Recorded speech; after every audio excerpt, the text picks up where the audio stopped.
المحافظة الشرقية، وهذه قرية الصلحية في منطقة بحر البقر، قرية صغيرة في ريفنا الهادئ الوديع، تقطنها 80 أسرة يعمل أفرادها في الزراعة وفي منشآت هيئة استصلاح الأراضي.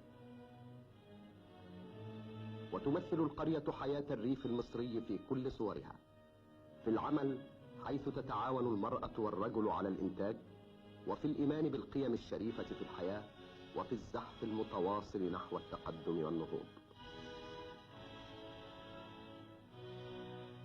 وفي صباح 8 من إبريل اختار العدو الصهيوني هذه القرية التي تكون هدفا من على مدرسة القرية وعلى ورشة مناسقة تابعة لهيئة استصلاح الأراضي تعمل في إصلاح البلد.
الصهيونية التي تقف وراءها وتساندها قوى الإمبريالية عدوة الشعوب. وأصبح واضحا للجميع نوع العدو الذي نواجهه، قيمه وأساليبه وأهدافه الإجرامية.